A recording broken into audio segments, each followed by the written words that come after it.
Good afternoon, everybody. Thank you for joining us again for the second day of Risky Business 2022. We're nearly at the end this session and one more to go. It's been a fantastic conference so far.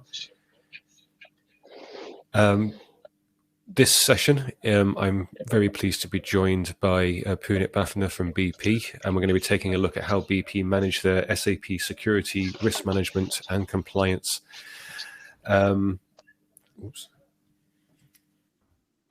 Sorry. I'm Andrew Morris. I'm the UK Practice Director for Application and Cybersecurity. So I oversee all cybersecurity implementations, not just SAP, but for ERPs and beyond. And I'm joined by Punit, our Information Security Engineering Principal for BP. Punit, would you like to introduce yourself further? Thanks, Andrew. So hi, everyone. I'm Puneet.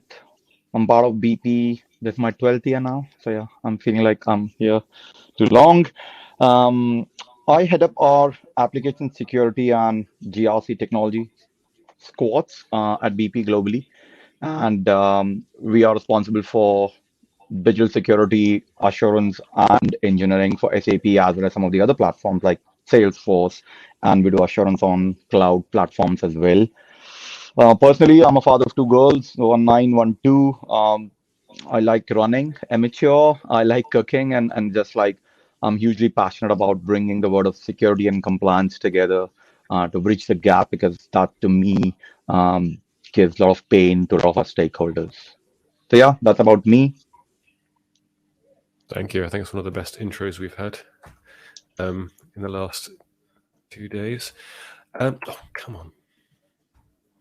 So what we're going to cover today is going to be more of an interactive session. If you are bored of slides, then good news. We only have one slide in this deck, and it's to set the scene. So it's not a slide-heavy presentation. It's more of a discussion exploring what BP have been doing in terms of their best practice, security, risk management, and compliance. So exploring some of the challenges and generally exploring what BP has been up to. We'll make a start with that single slide. So in the last session, Lukasz introduced us to the secure operations map. Now, one thing cybersecurity is not lacking is frameworks. There's a framework for pretty much anything. Regardless of what you're up to, there's some kind of framework or guidelines on how to do that. The secure operations map is no different than that. It was designed for SAP, but certainly for many of our customers and including BP, it's a useful guide because it helps highlight the key areas where cybersecurity applies to an application. You know, many teams are often in silo. They only focus on the network or the servers, and getting that visibility is good. And it also helps align many organizations also rely on wider frameworks such as NIST, which you can see on the left-hand side there.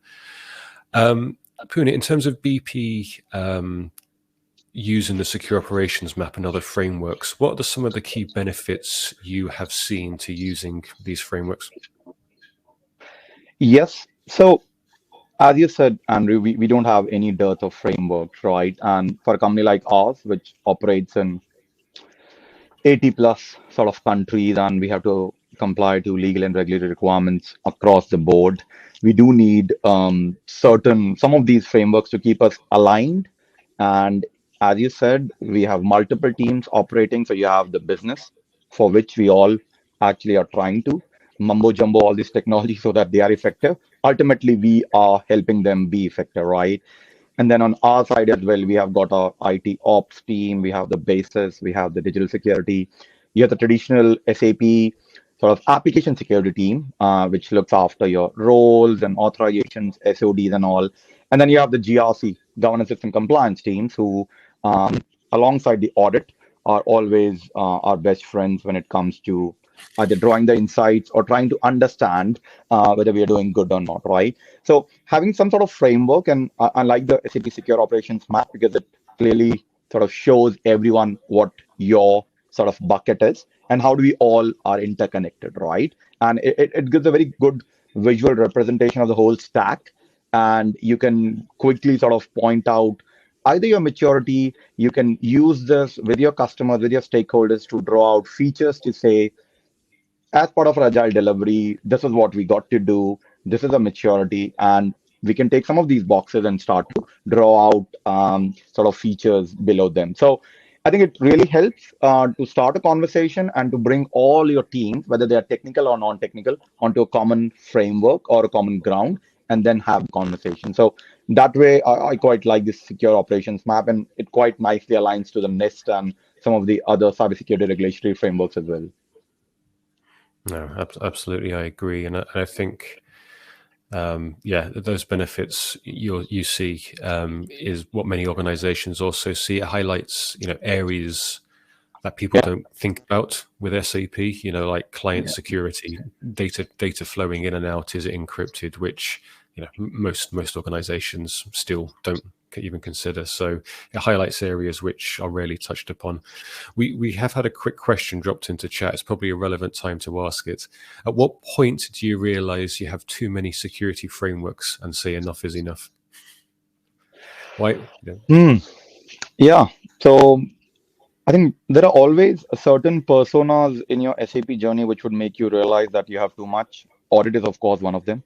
Uh, Auditors would always come and ask you these things. But at the same time, the journey of an organization, and I think this S4,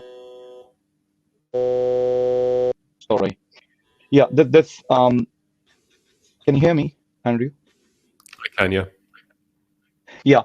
So I think in terms of this bandwagon of S4 migrations which we're having, that as well has actually forced us to think what would be our journey in terms of moving from, say, a good to best, right? In terms of our CMMI maturity scale. So yes, I think it's a constant journey.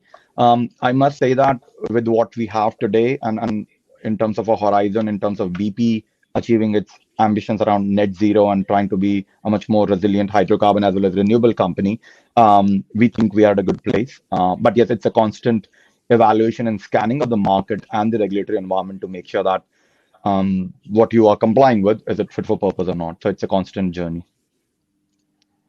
That's a good answer. Thank you. One of the challenges with the type of journey you've been on is that, as you highlighted in your introduction, there's so many stakeholders. Each of them want different things. Ops Yeah. want the systems running fast. The business want to be able to operate at pace without being held up by controls. Is there a specific way of having these conversations with them to bring them on board effectively? So everyone's fighting for the same thing. Exactly. Not easy, but what I have done, I can definitely share, right? And I'm sure some of you can either come off mute or type your questions to give me some feedback. But I always start these discussions with risk. So what is that risk which we are trying to manage or mitigate here, right? And you can start, and SAP being a platform which is used by majority of the organizations to run their key business processes, you are pretty much looking at a lot of key risks here, starting from financial risk, operational risk, cyber risk, privacy risk, and I'm sure you can tell me for the type of risk, right? And I can maybe give just a 30-second overview on all of this, right? From a financial perspective, your financial statements coming out of your ERPs, they're going for a toss is the last thing you want in front of your CFO or your chief accounting officer, right? So that is a very key risk, which is right at the top, risk of financial misstatements. And you can draw down a lot of controls, a lot of other activities, which would touch down on your SAP systems, both from a technical as well as business sort of process perspective. So that would give you a very good lever to start your conversations, either with a C level or with your teams, right? And you need an effective risk management understanding, but definitely that I'm sure all teams have that, right, in some shape of form. From an operational risk perspective, your SAP system is going down more than 10 minutes. You all know the availability rating for your SAP systems must be really high, right? Either because you're looking at your orders not flowing or your goods receipt not being done and so many other processes, right? So operational risks, having your confidentiality, integrity, and availability rating for your SAP systems, if that is not risk assessed properly, that's always a great starter. Use that to define and talk to your stakeholders and draw out your features or your plan of action.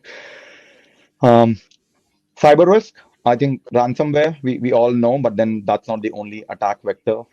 Phishing is there. A lot of our shared services centers, I mean, a lot of companies out there are battling with that.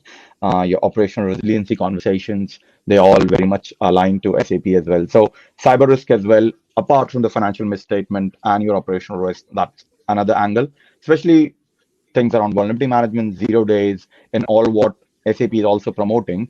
I think that's always a great starter. And then last but not the least, privacy.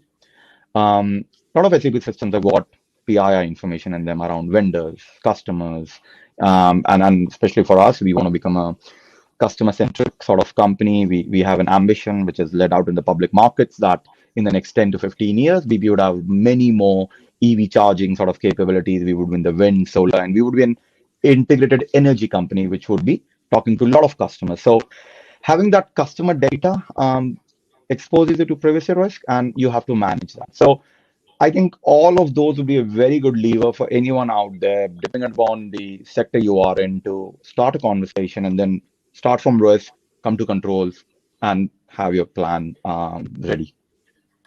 That's fantastic. One of the downsides, I guess, is that quickly evolves into a control framework, which, if you're not careful, can quickly become an unmanageable mess. The design will not be fit for purpose. Execution will be inconsistent or not done around the globe. Are there any particular ways of trying to ensure that once you have a method of addressing the risk and you define those controls, that they're actually being executed and managed?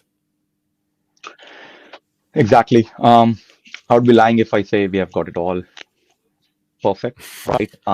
Because you're always battling a legacy, and you always have new things coming on board on the pipeline, right? So I think the fundamentals doesn't change. If you look at all the control frameworks, I think they all say the same thing: change management, user access reviews, having the parameters in sync, your vulnerability management, your data leak prevention. So you have 10 to 12 domains which NIST as a framework defines asset management, risk, and all, and then you have secure operations map. And depending upon what part of the journey you are on, if you're running on SAP on an AWS or an Azure Fabric, you would have cloud control. So essentially, what I'm trying to say is that the basics don't change, whichever way you want to cut this elephant in. And you should always aim to test once and report multiple times. So, which means that if you are a big business like ours, you would have at any point of time at least 3 or 4 different type of assurance partners or audit teams or any other sort of internal audit coming at you and asking you questions, right? And they pretty much ask more or less the same questions. Their interpretation or their evidencing ask can be a bit tweaked, and then that's where the magic lies. That how do you align these different stakeholders? But essentially, the controls, the technical controls on the SAP environments don't change massively, right? I can't imagine the client open and close control, which I'm sure you all have, everyone listening, that would change from a SOX to a PCI framework, right? So the secret is in documenting your base controls, being very clear on their design, and then how do you test the effectiveness of those controls using your SAP GRC or your other sort of GRC platforms, and being on top of those base controls. I think that's key. And then once the audit teams would come and ask you questions around that, take a sample, ask you to evidence your strength of your controls. How do you report it? I think that's where majority of the companies sort of have a challenge, in my opinion. We have tried to solve it our way, but I won't take you through that whole journey in 15 minutes. But yes, I think there is a way to get around that problem, and you can do that, and we have done that, and I'm very proud that we have tried to bring all these people together onto a common forum, and we're having a conversation which everyone can hinge on to. It's not like I'm talking apples and they're hearing oranges. No, and I think aligning everyone with risk, it certainly seemed to resonate with the people watching. There's a couple of questions around it, which I'll try and combine if I can. So when speaking with your stakeholders or colleagues and they don't understand the risk, How do you break it down to them to get them to understand it or to help them understand it? Yeah. So again, right? Different horses for different courses, or whatever that saying is, right? I mean, you got to speak to the financial teams in their lingo. Um, when you talk to your IT ops team, the basis teams, the service owners who are managing these systems and who are on the point to own the risk and technically define some of these controls, you can't be talking, order to cash or record to reconciliation with them. You got to talk basis C language with them or the technical language. And when you're talking with your support teams, the firefighter reviews, and your client open and close and password parameter, those type of controls, you have to talk to them in their language. Number one. Number two, you start with risk, but then you come down and you actually define the risk and you articulate the risk in terms of this was the threat, this is the impact, this is the probability. So basics around risk management, right? So this is not about SAP. This framework around basically assessing your risk, doing a bit of threat modeling, trying to understand where your exposure is, and accordingly applying your controls and applying the control in the right area with the right teams and putting the ownership back on the first line for doing those activities. Yeah, that takes a bit of time. You need to establish trust with those people. They should not feel that again security has come with a stick, and yeah, they don't have any work, right? They're always pushing the work onto our side. We are battling with running the systems, we are battling with keeping the system up and running and everything, and then on top of that we have to do DS activities, right? And when I say DS, digital security, so you have to, of course, I mean, trust has to be established. They need to feel that there is a business value in doing all of this. And at the same time, this is not adding to our burden. This is actually good for us, right? Having a basic security hygiene is a good business case. It is not just another activity. You have to do that. And I'm sure we can have more conversations on how we do that. But yes, that is how we do it actually. Excellent, fantastic. Thank you. There's more questions coming in. We will try and get round to all of them. When you start out on your journey and you do the assessment against, for example, the secure operations map, I think it's natural that some areas will be more mature than others. Were there particular areas as you went on this journey where you either saw a large jump in maturity fairly quickly or identified unexpected benefits which you didn't anticipate when you started this? Yeah. So if you look at the secure operations map, yeah, it's for the full stack, right? Right from the app layer to your middleware, database, applications, and the fabric. You can be on-prem, you can be cloud, so it doesn't matter. Um, to me, the biggest benefit, as I said, was to connect these three lines of defense. So I'm sure the audience is aware of the three lines of defense model, and SAP is a great example wherein the three lines have to come together, both from a technology and a business process layer. And then to me, the areas around governance, risk management, audit, that layer at the top, right? Um, we saw a huge shift in the maturity curve when we started aligning all these three sort of lines together. We, of course, in the second line, writing all the policies, procedures, and giving all the tooling and all the insights we have to the first line, which is the SAP system owners and all the businesses who are operating all this. And then, of course, we have the audit teams in the third line coming in, working with all of us to assure and like the risk. So for me, the biggest benefit in terms of bringing some of the platforms which we are working with was around this space. Because to be honest, the basis layer and the tech layer has been around for last 15 years, right? If someone comes and tells us that okay, our basis controls are not mature, I think you have a problem, right? Because that has been there for last Yeah. god damn years. Like I started my career in 2005, and back then as well, yeah, I used to click on the truck button, moving the transports, right, from one to another. And I used to sit like on the desk for like I remember still 14 hours. I was once overnight moving the transports one by one, right? So basic has been there long, and I'm sure transports and all of those controls, right, are there from an effective change management perspective. But what we have realized in the last couple of years is that you got to be really strong on your governance and your risk layer because the risks are exploding and they are coming from all angles. But the basics don't change. The SAP fabric doesn't change. So how do you articulate that value? I think for us, the biggest benefit has been in that space. And to me, that is a space where most of your cost goes. Translating your technical controls to these various committees and to your stakeholders, that's where you have to spend most of the money. The money is not spent on creating the basis layer. Excellent. Yeah, it's interesting. Many different organizations get different benefits from these things. It's interesting to see where you saw your benefits and large jumps in maturity. One of the other areas when we were preparing for this and we were discussing, it's a question we get from a lot of customers in terms of you have an application, you enhance its cyber maturity.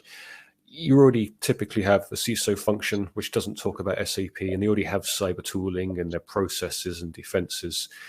Are you able to share and talk about any of the work that you've done with integrating SAP and the other ERPs with any of your existing, I guess, cybersecurity processes? Yeah, so you are right. The traditional CISO function,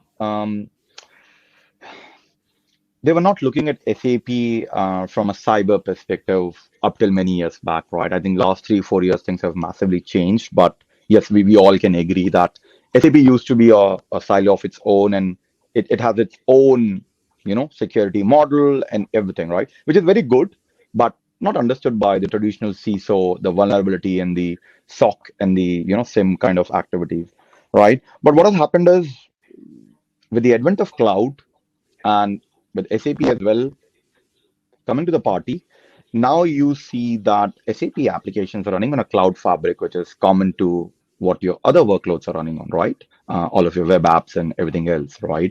So what that has done is that has brought in your whole AWS and Azure or GCP sort of layer onto it. And if that has come, your cybersecurity tooling from a vulnerability perspective, from a detection perspective, from a code scanning perspective, all of that goodness which was being used for the rest of the enterprise, SAP has inadvertently consumed the same fabric, right? And you just can't say, oh, because I'm SAP, I won't use CrowdStrike or a Qualys, right? Because yeah, you are running on a Windows or a Linux server, right? And your sort of security posture would be the same from a scanning perspective, right? So that's good, and that is great, and we have done that likewise, everyone else would have done as well. Um, in terms of analytics and in terms of, as I said, some of the other personas around audit, risk, and governance, we have been quite a heavy user of ServiceNow in terms of that's our CMDB and IT service management layer. We have been on this journey wherein if our first line, which is our IT for IT organization or digital organization, if they are operating in ServiceNow, because that's where CMDB and all their problem, change, and incidents are, we are trying to push all of the controls and other sort of audit workflows to them in their platform of choice, right? So it's not about SAP, but it's about how you take the data out of SAP, push those controls over to your first line to operate those controls from a workflow perspective, and then allow your audits to come and query all of that. So that has been a integrated platform for us as well in terms of aggregating. And then the third big thing we are doing is trying to pull the data from SAP and non-SAP sources onto a data lake, right? Creating that as a data store and then using that to satisfy our control requirements, to draw insights, to create those dashboards for various reasons for all seasons, as I said, right? And the reason being, if you don't do that, you are not getting a source of truth, and you have inconsistencies across that SAP operations map at all the layers, right? So you do need the data to come from different sources. It won't be SAP all the time. You would have SAP, you would have non-SAP, you would have other tooling. You need the data to come to a central store. You need to define a data model, and then you need to ask, what is the question I want to ask this data, right? So instead of sending those manual questions to the first line or to the third line, right? The second line need to really think, what is the problem I'm trying to solve? And if I know those questions, the answers are there. But first, write those questions. And that is what is the biggest challenge. People don't know what to ask. So in absence of anything, chaos is the perfect answer, right? Let's just send these 200 workflows out to business, and business is like, no, I'm not answering them, right? And then you can have reminders, escalations, and all those workflows. Nothing works, right? If someone wants to respond to a workflow, they would do it the first time. If they've not done it the first time, they would never do it, even after your workflows and escalations and reminder emails. So I've gone through all the journey. So yeah. That Sorry, sounds a like bit long answer, but yeah, hopefully it no, helps. that's fine. It sounds like some hard-earned experience there, learning that one the hard Yeah. way. Yeah. Just looking at the time, probably one or two more questions. There's many organizations on this journey or starting this journey now. Is there any lesson that you learnt that's worth sharing with anybody on the same path or about to embark on the same journey that would maybe save them time or a lot of pain? Always difficult, right? I'm a big believer that people ultimately work with people, they don't work with systems. So you got to have real trust established with your customers, your stakeholders. And if they understand you, they hear you a lot, you know, a lot of activities are easier, right? So establish that trust. And if I talk big four language, have a target operating model with strong culture, and all of those values, right? If you're starting on this journey or in the middle of the journey, right? I think some of these are good at any point of time for any platforms, right? Having a strong culture and then having that trust established between digital security and your first line businesses is key. And then, yeah, and then of course, what we are trying to do is we are not saying that this is what security sort of activities are and you got to do it. No, we are pushing all of those PBIs or epics to them for them to own, and they would drive all of this. We would be there to help you along this journey. So it becomes your part of your sort of activity. It's no longer my activity, right? You own all of these epics, which includes your SAP, say roles, RBAC model, segregation of duty, firefighter. I'm just calling out some of the very usual, last 20-year sort of things, and there are so many others, right? But once you define the basic set, you say, this is the package, guys. This is on your side. Your teams have to run it. If you need expertise from DS, we'll give it to you. We can actually have people from our side embedded in your squads so that it's a coherent unit. It's no longer a tussle between fighting for time, because what happens is people have a week. During those 40 hours, they have to prioritize. And if they don't know what you're asking them with, they won't prioritize, right? So why are we making this difficult for them? Start in January, sit with your business, tell them this is what needs to be done. And I'm sure after 2 or 3 rounds, they'll appreciate. It won't happen the first time.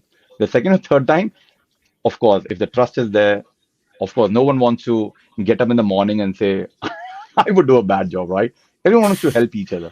So I think it's a case of trust and putting the accountabilities in the right areas. Excellent. I think that is a fantastic note to end on. Considering the time, Punit, that has been an absolute pleasure. I could talk to you for hours, I think. Let me just quickly share this last slide. Everybody watching, I hope that was a useful session for all of you. We had some good questions. I think we'd largely answered them all in a roundabout ways. But if not, please feel free to reach out and we can try and carry on the conversation. There is one more session today for the end of Risky Business, navigating some of the risk and compliance on your journey to S/4HANA, a challenge that many organizations are currently facing. That session starts in just over 15 minutes from now. The expo stands are still out there to go and explore if you haven't had a chance yet. Apart from that, recordings of these sessions should be available next week onwards. But from me, Punit, thank you very much. That was a fantastic session. Thank you very much for your time. Thank you, Andrew. Likewise, really enjoyed talking to you guys. And yeah, if there's any more questions, yeah, more than happy for people to connect with me and answer. I can answer them. Yeah. Excellent. Thank you very much.